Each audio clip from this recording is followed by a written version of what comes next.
ತುಂಬಾ ತುಂಬಾ ತುಂಬಾ ತುಂಬಾ ಚೆನ್ನಾಗಿದೆ. Ultimate film, fine direction, fine photography, fine super super acting. ಅದರಲ್ಲಿ 4 ಜನ, Umashree madam, Vijay Kumar sir, and then ನಮ್ಮ ರಾಜ್ಬಿ ಶೆಟ್ಟಿ, ಅಂಡ್ ದೆನ್ ಇನ್ನೊಬ್ರು ಮೇಡಮ್, ಅವರ doctor.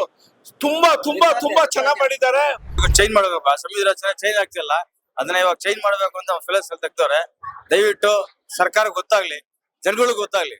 Thank you so much. Ultimate. ನಾವೇ ಅನುಭವಿಸಿದ ದೇವದಾಸಿ ಪದ್ಧತಿ ಕತೆ, ನಾವೇ ಅನುಭವಿಸಿದ ಅಸ್ಪೃಶ್ಯತೆ ಕತೆ. ಇವತ್ತು ಸಿನಿಮಾ ಸಮಾನತೆ ಬಗ್ಗೆ ಕೇವಲ ಹಳ್ಳಿಗಳ ಬಗ್ಗೆ ಮಾತಾಡ್ತಾರಲ್ಲ, ಇವತ್ತು ಸಂವಿಧಾನನ ಸಮಾನತೆನ ಹಳ್ಳಿಗೂ ತಲುಪಿಸ್ಬೇಕಂತ ಒಂದು ವಿಜಯನ ಅದ್ಭುತವಾದ ಕಾಂಟೆಂಟ್ ನ ತಗೊಂಡು ಒಪ್ಕೊಂಡು ಪ್ರತಿಯೊಬ್ಬರಿಗೂ ತಲುಪಿಸಿದ್ದಾರೆ. ಎಲ್ಲ ಉಳ್ಳೂರು ಪರ ಸಿನಿಮಾ ಮಾಡ್ತಿದ್ರು, ಏನೋ ಒಂದು ಕಂಟೆಂಟ್ಸ್ ಮಾಡೋದು. ಆದ್ರೆ ಒಂದು ಸಮಾನತೆ ಬಗ್ಗೆ, ಶೋಷಣೆ ಬಗ್ಗೆ ಇವತ್ತಿನವರೆಗೂ ಇಂದಿಗೂ ಜೀವಂತವಿರುತ್ತೆ. ಹಳ್ಳಿ ಕಡೆ ಅಸಮಾನತೆ ಬಗ್ಗೆ ಧ್ವನಿ ಎತ್ತಿದ್ದಾರೆ. ತುಂಬಾ ಒಳ್ಳೆ ಮೆಸೇಜ್ ಕೊಟ್ಟಿದೆ. ಸಿನಿಮಾ ಗೆಲ್ಲಿಸ್ಬೇಕು ಈ ನಾಡಿನ ಜನತೆ ಅಂತ ಹೇಳ್ತೀನಿ ಈ ಮೂಲಕ. ತುಂಬಾ ಚೆನ್ನಾಗಿದೆ ಮೂವಿ. ನಮ್ಮ ಹಳ್ಳಿಯಲ್ಲಿ ಹೆಂಗ್ ಇಟ್ಕೊಬೇಕು ಅಂತ ಇದು ತುಂಬಾ ಚೆನ್ನಾಗಿ ನೋಡ್ಸಿದ್ದಾರೆ. ತುಂಬಾ ಪ್ರತಿಯೊಂದು ಹಳ್ಳಿಗೆ ಇದು ಮುಟ್ಟಬೇಕು, ಜನಗಳೆಲ್ಲ ಚೆನ್ನಾಗಿರ್ಬೇಕು. ಸಿನಿಮಾ ಸೂಪರ್ ಆಗಿದೆ, ಎಡಿಟಿಂಗ್ ಸೂಪರ್ ಆಗಿ ಮಾಡಿದ್ದಾರೆ. ಸೂಪರ್ ಆಗಿದೆ ಸೂಪರ್ ಆಗಿದೆ super super sir blockbuster sir, super ಆಗೈತೆ. ವಿಜಯ್ ಸರ್ ಚೆನ್ನಾಗಿ ಫೈಟ್ ಮಾಡವ್ರೆ, ತುಂಬಾ ಚೆನ್ನಾಗಿತ್ತು. ಸೊ ನನ್ನ ಮಗಳು ಕೂಡ ಆಕ್ಟ್ ಮಾಡಿದಲ್ಲ ಅದ್ರಲ್ಲಿ. ಕತೆ ತುಂಬಾ ಚೆನ್ನಾಗಿದೆ. ಎಲ್ಲ ಆರ್ಟಿಸ್ಟ್ ಸೇರಿ ಎಲ್ಲಾರು ಒಳ್ಳೆ ಒಳ್ಳೆ ಪಾತ್ರ ಮಾಡಿದ್ದಾರೆ, ಡಿಫ್ರೆಂಟ್ ಕ್ಯಾರೆಕ್ಟರ್ ಮಾಡಿದ್ದಾರೆ. ಎಲ್ಲ ತುಂಬಾ ಚೆನ್ನಾಗಿತ್ತು. ಹೌದು, ನನಗೆ ಇದರಲ್ಲಿ ವಿಜಯ್ ಸರ್ ನಾಯಕ ಅನ್ನೋದಕ್ಕಿಂತ ಹೆಚ್ಚಾಗಿ ರಿತನ್ಯ ನಾಯಕ. ಆಕೆ ಮಾಡಿರೋ ನಿಜಕ್ಕೂ ಮೊದಲನೇ ಚಿತ್ರ, ಅಷ್ಟು ಪ್ರಬುದ್ಧವಾಗಿ ನಟಿಸಿದಾಳೆ. ಮತ್ತೆ ನಿರ್ದೇಶಕರು ಜಡೇಶ್ ಅವ್ರಿಗೆ ಹೇಳಲೇಬೇಕು, ತುಂಬಾ ಒಳ್ಳೆ ಟೆಕ್ನಿಷಿಯನ್ಸ್ ಇಟ್ಕೊಂಡು ಮಾಡಿರೋದು. ಅಜನೀಶ್ ಲೋಕನಾಥ್ ಅಂತ ಇಡೀ ದೇಶ ಕೊಂಡಾಡೋ ಮ್ಯೂಸಿಕ್ ಡೈರೆಕ್ಟರ್. ಮತ್ತೆ ಎಲ್ಲರ ಕೆಲಸನೂ ಚೆನ್ನಾಗಿದೆ. Thank you.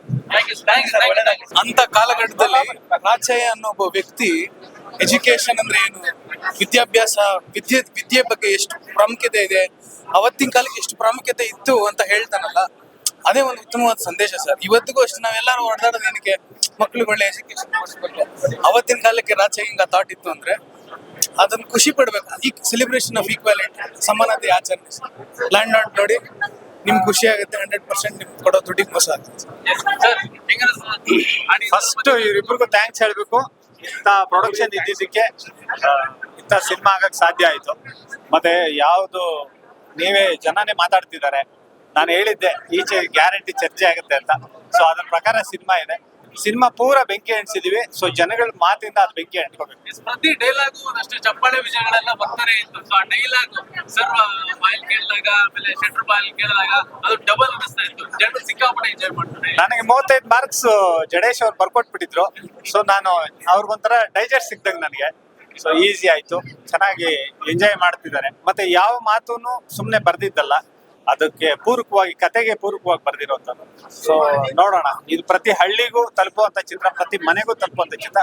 ನಾನು ಯಾವಾಗಲೂ ಹೇಳ್ತೀನಿ, ಇದು ಕನ್ನಡಿಗರ ಆತ್ಮಗೌರವದ ಚಿತ್ರ. 80ರ ದಶಕದಲ್ಲಿ ಏನೇನು ಆಗಿತ್ತು, ಬದುಕು ಬವಣೆ, ಮತ್ತೆ ಸಂವಿಧಾನ, ಅಕ್ಷರ, ಇದನ್ನೆಲ್ಲ ಇಟ್ಕೊಂಡು ಮಾಡಿರೋಂಥದ್ದು. ಸೊ ನಿಮ್ಗಳ ಪ್ರೀತಿಯಿಂದ ಪಿಕ್ಚರ್ ಚೆನ್ನಾಗುತ್ತೆ. ನೀವು ನೋಡಿದ್ರೆ ಸರ್ ಚೆನ್ನಾಗಿದೆ. ಖುಷಿ ಆಗ್ತಾ ಇದೆ ಸರ್. ನಾವು ಸಿನಿಮಾ ಮಾಡೋದೇ ಅದಕ್ಕಲ್ವಾ. ಎಂಡ್ ಆಫ್ ದ ಡೇ ಆಡಿಯನ್ಸ್ಗೆ ಖುಷಿ ಆದ್ರೆ ನಿರ್ಮಾಪಕ ಸ್ಯಾಟಿಸ್ಫೈ ಆಗ್ತಾನೆ. ಸೊ ಖುಷಿಯಾಗಿದ್ದೀವಿ. ನಾವು ಅನ್ಕೊಂಡಿದ್ನ 100% ಡೆಲಿವರ್ ಮಾಡಿದೀವಿ ಅನ್ನೋ 100% ನಂಬಿಕೆ ಇದೆ. ಇನ್ನು ಆಡಿಯನ್ಸ್ಗೆ ನಾನು ಸಿನಿಮಾ ಖುಷಿ ಆಯ್ತು. ನೀವು ಕೂಡ ಪಾತ್ರ ಮಾಡಿದ್ರೆ ಸರ್ ಗೊತ್ತಲ್ಲ, ಸುಮ್ಮನೆ ಒಂದು ಸಣ್ಣ ಪಾತ್ರ ಅವತ್ತು ಮಾಡಬೇಕು ಅಂತ ಹೇಳಿದ್ರು, ಡೈರೆಕ್ಟ್ರು ಮಾಡಿದೆ ಅಷ್ಟೇ ಸರ್. ಹೆಂಗ ಅನಿಸ್ತದೆ ಸರ್ ಈಗ ಆಡಿಯನ್ಸ್ ಅಲ್ಲ, ನೀವ್ ಹೇಳ್ಬೇಕು. ಈಗ ಸಿನಿಮಾ ನೋಡಿದ್ರ ನಿಮ್ಗೆ ಏನು ಅನ್ಸ್ತದೆ ಸರ್? ಅಷ್ಟೇ ನಾನು ಹೇಳೋದು. ಏನು 150-200 ರೂಪಾಯಿ ಕೊಟ್ಟು ಒಬ್ಬ ಅಭಿಮಾನಿ ಬರ್ತಾನೆ, ಚಿತ್ರ ನೋಡಿದಾಗ ಅವನಿಗೆ ಖುಷಿ ಆಗ್ಬೇಕಷ್ಟೇ. ಅವ್ನು ಬಂದು ಒಳಗೆ ಯಾವ ತರ ಬಂದಿರ್ತಾನೆ ಹುಮ್ಮಸ್ಸಿಂದ, ಹೋಗುವಾಗ ಹ್ಯಾಪಿಯಿಂದ ಖುಷಿಯಿಂದ ಹೋಗ್ಬೇಕಷ್ಟೇ ಸರ್. ಗ್ಯಾಪ್ ಕೊಟ್ಟಾದ್ಮೇಲೆ ಒಂದು ಸಿನಿಮಾ ಮಾಡಿದ್ರಿ. ಸೊ ಈ ಸಿನಿಮಾ ಮತ್ತೆ ಆಡಿಯನ್ಸ್ ರೆಸ್ಪಾನ್ಸ್ ಅವಾಗ ಸಿನಿಮಾ ಕೊಟ್ಟಾದ್ಮೇಲೆ ಸೊ ಮತ್ತೆ ಅದು ವಾಪಸ್ ಸಿಗ್ತಾ ರೆಸ್ಪಾನ್ಸ್ ತುಂಬಾ ಖುಷಿ ಆಗ್ತದೆ. ಅದಕ್ಕೆ 14 ವರ್ಷ ವನವಾಸ.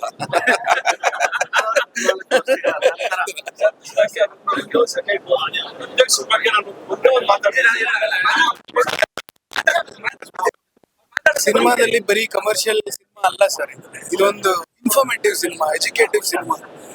ಸಂವಿಧಾನ ಅಂದ್ರೆ ಏನು, ಕಾನೂನು ಅಂದ್ರೆ ಏನು, ಇವತ್ತಿಗೆ ತುಂಬಾ ಇಟ್ಸ್ ನೀಡ್ ಆಫ್ ಅವರ್ ಅಂತ ಹೇಳ್ತಾರಲ್ಲ, ಇವತ್ತಿನ ಅವಶ್ಯಕತೆ ಇದೆ. ಅಂದ್ರೆ ಇವತ್ತಿಗೂ ನಾವು ಎಷ್ಟು ಉಡಾಫೆಯಾಗಿ ಈಸಿಯಾಗಿ ತಗೊಂಡ್ಬಿಡ್ತೀವಿ. ಕಾನ್ಸ್ಟಿಟ್ಯೂಷನ್ ಬಗ್ಗೆ ಸಡನ್ ಆಗಿ ನಾವು ಓದಿಲ್ಲ, ಅದು ಆಕ್ಚುಲಿ ಓದಬೇಕು. ನಮ್ ದೇಶ ನಡೀತಾ ಇರೋದು, ವ್ಯವಸ್ಥೆ ನಡೀತಾ ಇರೋದು ಅದ್ರ ಮೇಲೆ, ಕಾನೂನು ವ್ಯವಸ್ಥೆ ಏನು ತಿಳ್ಕೊಳಲ್ಲ, ಎಲ್ಲರಿಗೂ ಬೇರೆಯವ್ರ ಮೇಲೆ ಡಿಪೆಂಡ್ ಆಗ್ಬಿಡ್ತೀವಿ. ಸೊ ನಾವ್ ಇವಾಗ್ಲೇ ಇಷ್ಟಿದೀವಿ ಅಂದ್ರೆ ಇನ್ನು ಅವತ್ತಿಗೆ ಆ ಕಾಲಘಟ್ಟದಲ್ಲಿ ಪರಿಸ್ಥಿತಿಗಳು ಹೇಗಿತ್ತು, ಕಾನೂನು ಅಂದ್ರೆ ಏನಂತಾನೆ ಗೊತ್ತಿಲ್ಲ, ಲಾ ಅಂಡ್ ಆರ್ಡರ್ ಏನಂತ ಗೊತ್ತಿಲ್ಲ, ಸಂವಿಧಾನ ಅಂದ್ರೆ ಏನಂತ ಗೊತ್ತಿಲ್ಲ.